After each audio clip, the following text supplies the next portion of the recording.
What's up mga Kanoypi? Here's your boy Forex Noypi at sa video na to, pag-uusapan natin kung ano ba ang ginagawa ko as a fundamental trader para makalamang ako sa markets. Okay? Pero bago ang lahat, intro muna tayo.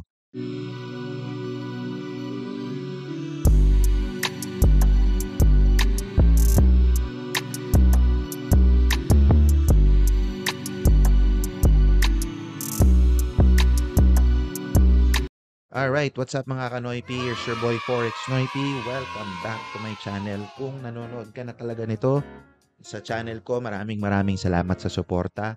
Kung maaari sana, mag-thumbs up naman tayo dyan, no? At saka kung may mga katanungan ka, please don't hesitate to comment down below. Alright?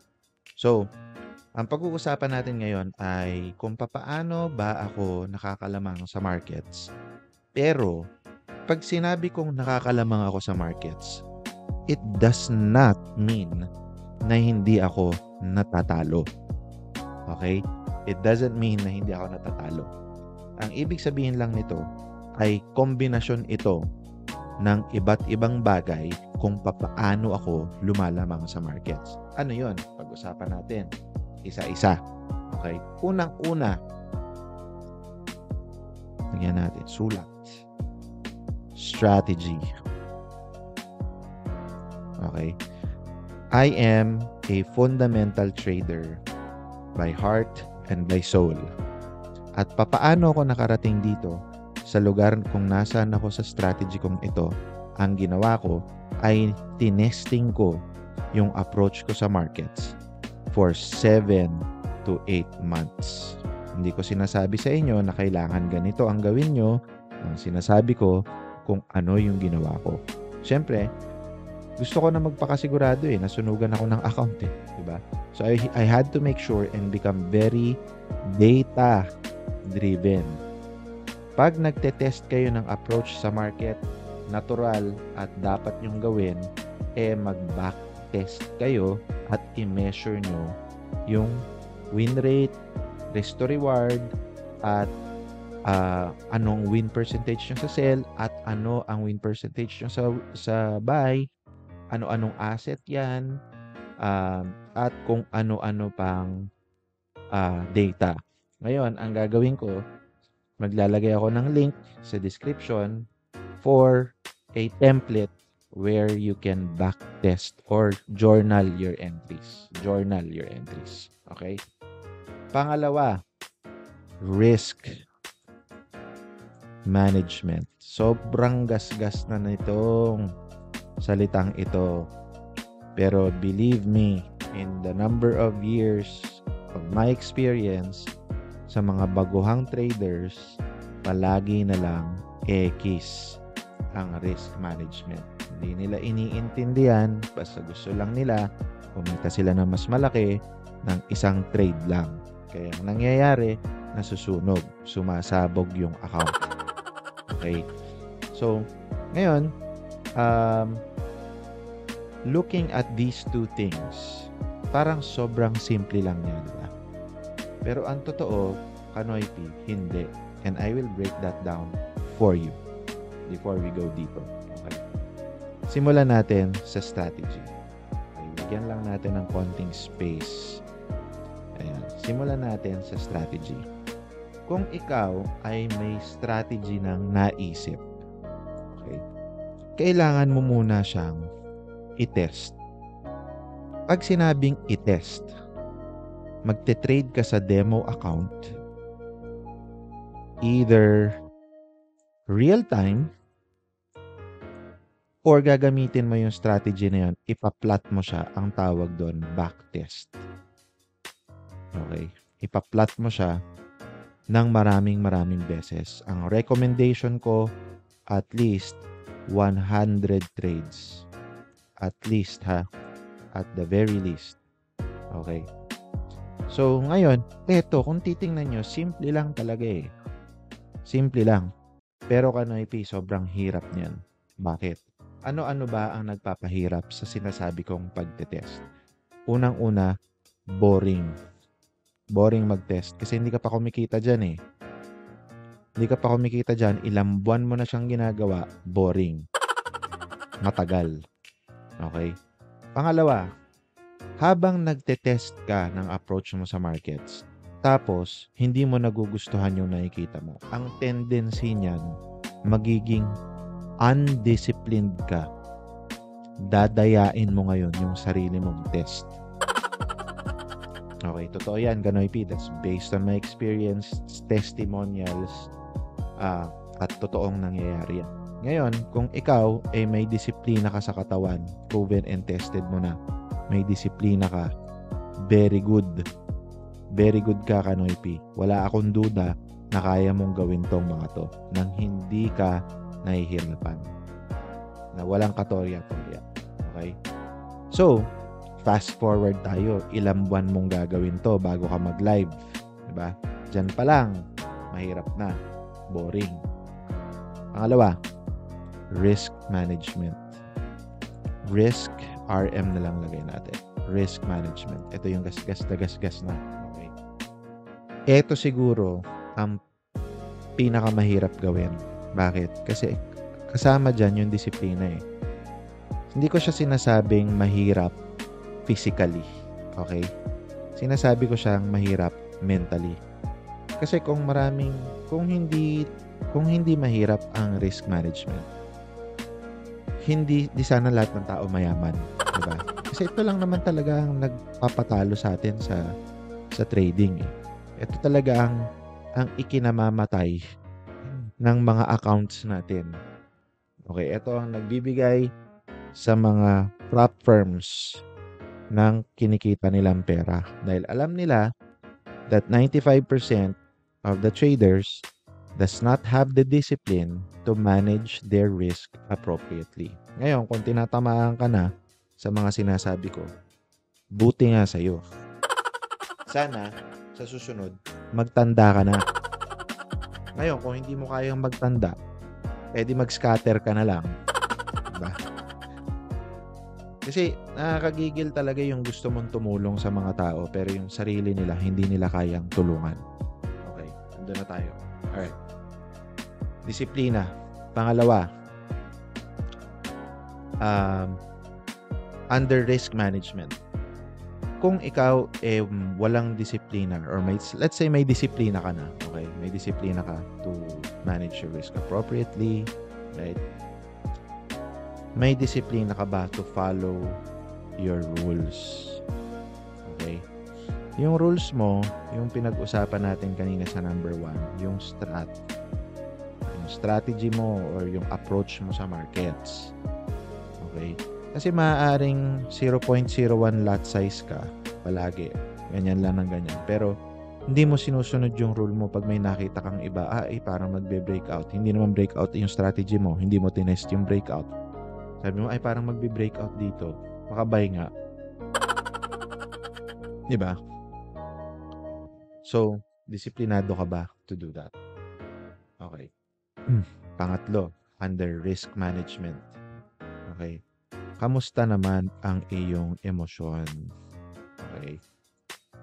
Kasi, kung pinaiiral mo yung sama ng loob mo dahil losing streak ka na for 1 week, paano mo ngayon kokontrolin yung risk mo when you enter the trade? Okay. Paano pag sinabi ko, Kanoy P, 0.01 lang naman eh. Yan lang ang lot size ko palagi, Kanoy P. O ano naman ang capital mo? $20. Tapos sa gold ka nagte-trade. Di ganun din yun. Diba? Di ganun din yun. Malaki pa rin yung risk mo dyan. So, ngayon, eto mga bagay na to, mga Kanoy P, it takes time and it takes work. Really, really hard work to be able to master this in your brains. Okay? So, pinasimple ko lang, mga Kanoy P, in that note, no? Ngayon, etong mga bagay na to that I personally take pride on, na alam ko na pinagdaanan ko na yung mga struggles ng isang baguhang trader at natutunan ko na yung leksyon ko, wala na akong balak pang bumalik doon. Yung mga news spike trades, yung mga nakikita nyo sa social media, wala na akong balak pang bumalik sa ganun. Dahil seryoso ako sa pagtitrade, seryoso ako sa gusto kong ma-achieve as a goal in trading, and I consider this a career, hindi ko na balak pang sumira pa dun sa sarili kong pinangako. Alright, next. One thing I wanted to talk about in this video is the progress also of my challenge account. Okay. Bago ang lahat, ipapakita ko muna sa inyo yung journal na pinag-uusapan natin kanina. Okay.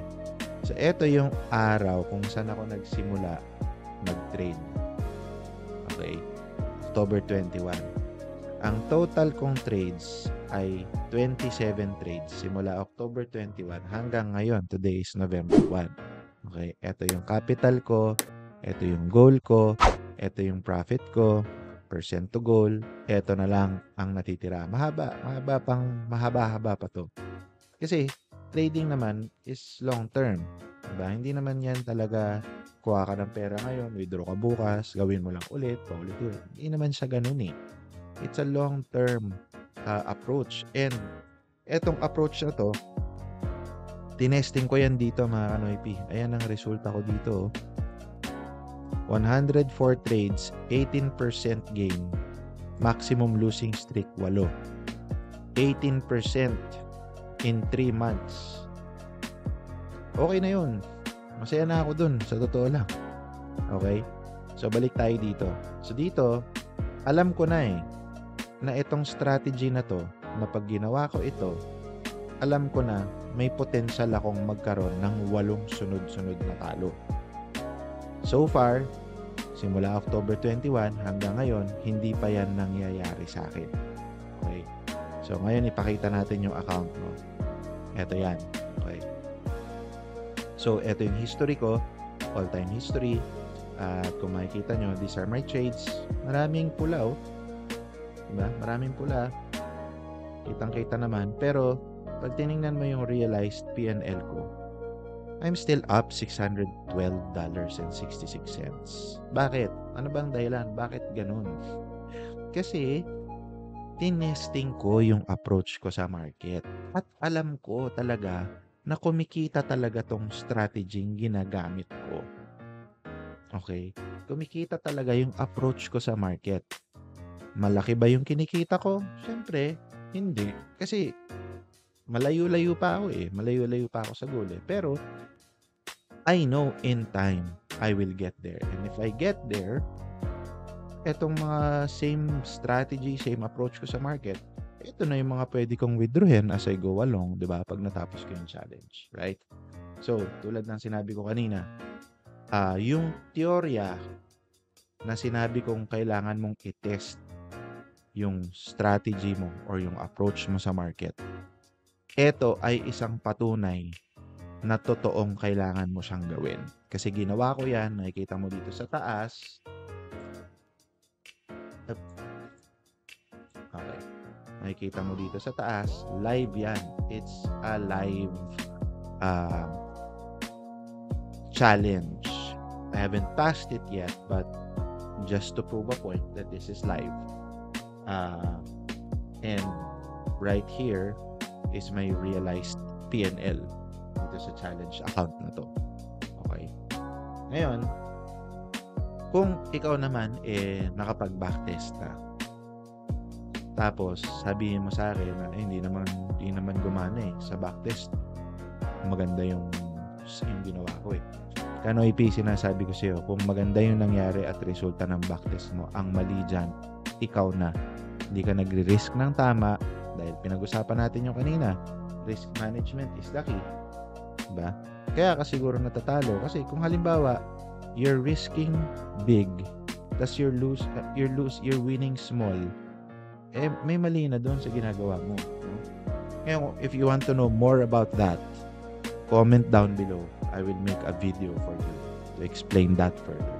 So, ngayon, napag-usapan na natin yung mga bagay kung ano yung mga nakakatulong sa akin. Journaling your trades, testing your approach in the market. You have to suffer the part na naboboringan ka, yung hirap na kailangan mong pagdaanan dahil hindi ka pa kumikita, nagte-testing ka pa lang muna. Yun. Gusto kong ipaalala sa inyo, Kanoy P, na habang nasa testing stages kayo, iwasan yung manood ng kung ano-anong strategy dahil maguguluhan kayo, promise. Maguguluhan kayo sa kung anong dapat ninyong gawin. Magbabago yung strategy nyo. Siyempre, tinetesting nyo. Let's say, ang tinetesting nyo, support and resistance strategy. Sample lang ha. Tapos, naka 50 trades ka na doon. Tapos, magbabago ka ng strategy. Hindi mo pwedeng isama yun doon. Tapos, i-measure mo yung success rate mo. Kasi sasama mo dalawang strategy sa isang journal. Mali. Uulit ka na naman. Bubuno ka na naman ng 100. Kaya sinasabi ko sa inyo, stick to one strategy, test it, and then measure your results. I did that here. I tested my strategy. I measured my results. Okay? And then, I went and bought a challenge account. Okay? Hindi ko to magamit sa personal account ko kasi sa personal account ko with Switch Markets, they're my recommended broker, link down below. Ginagamit kong strategy doon is my swing trading approach. Kasi parang investment na siya sa akin. I trade, I'm a swing trader, I'm a fundamentalist. So, etong project na to na ginagawa kong challenge account, this is the public account that I want to prove sa mga Kanoy P natin, tulad mo, na nanonood, na testing your approach really works. Okay? Ngayon, etong template na to, kung interesado kayo, ilalagay ko to sa Google Sheet. Tapos, ilalagay ko for anybody's public viewing and usage, ilalagay ko sa description sa baba para makatulong, makapag-journal kayo ng maayos, and so on and so forth. Okay? So, ayun lang mga Kanoy P. Kung meron kang katanungan or anything that you wanted to talk about, comment down below. At kung nagugustuhan mo naman yung video na napapanood mo, baka naman pwedeng mag-subscribe at like na rin. Alright? Salamat mga Kanoy P. I will see you on the next video. Bye!